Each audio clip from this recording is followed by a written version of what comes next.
Assalamualaikum warahmatullahi wabarakatuh. Salam, saya Yabis Laban dengan NPM 2483200991. Hari ini saya akan mempresentasikan tentang permasalahan dalam ekonomi mikro dan penyelesaiannya.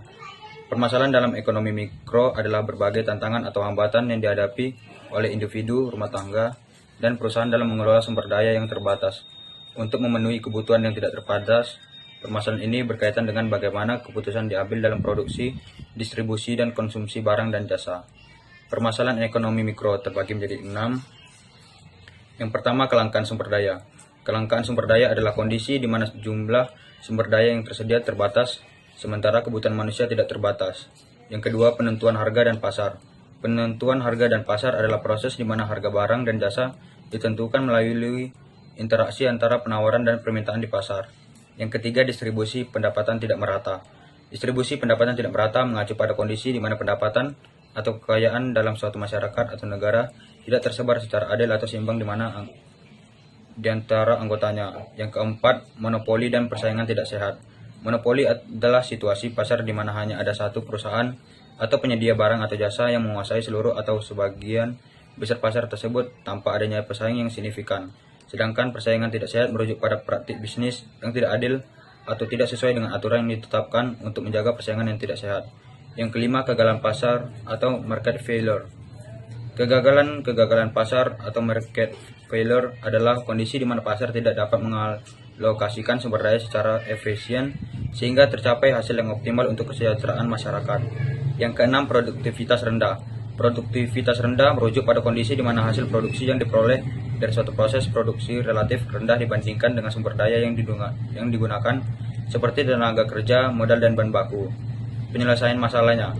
Yang pertama, kelangkaan sumber daya.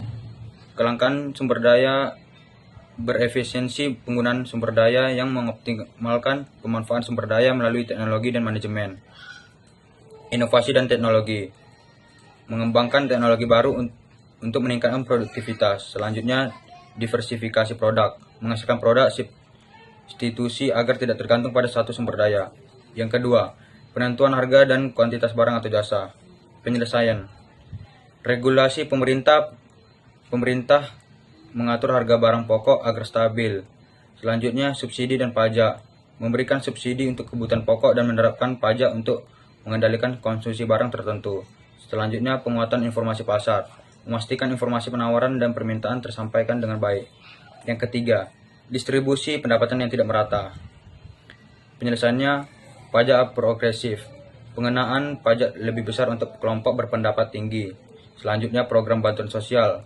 Bantuan tunai, subsidi, dan layanan sosial bagi masyarakat miskin. Selanjutnya, peningkatan kualitas SDM. Penyediaan pendidik dan pelatihan kerja agar masyarakat lebih produktif. Yang keempat, monopoli dan persaingan tidak sehat. Penyelesaiannya, penerapan hukum anti monopoli, pengawasan dan penegakan hukum terhadap praktik monopoli. Selanjutnya, mendukung UMKM, mempermudah akses permodalan dan pelatihan bagi pelaku usaha kecil. Selanjutnya, pengawasan pasar. Pemerintah mengawasi persaingan agar tetap sehat dan adil. Yang kelima, kegagalan pasar atau market failure. Penyelesaiannya, pajak dan subsidi. Penggunaan pajak dan subsidi untuk mengurangi dampak negatif, atau contoh pajak karbon dan subsidi untuk barang publik. Regulasi lingkungan, aturan ketat untuk mengurangi polusi dan kerusakan lingkungan. Selanjutnya, pengadaan barang publik. Pemerintah menyediakan infrastruktur dan layanan umum. Yang keenam, produktivitas dan efisiensi yang rendah. Penyelesaiannya, investasi di teknologi adalah penggunaan mesin dan teknologi modern untuk meningkatkan efisiensi. Pelatihan dan pendidikan. Peningkatan keterampilan tenaga kerja agar lebih produktif. Selanjutnya, perbaikan manajemen, mengoptimalkan proses bisnis dan pengelolaan. Kesimpulannya, ekonomi mikro menghadapi berbagai tantangan yang memerlukan solusi strategis. Sinergi antara pemerintah, pelaku usaha, dan masyarakat penting untuk menyelesaikan permasalahan.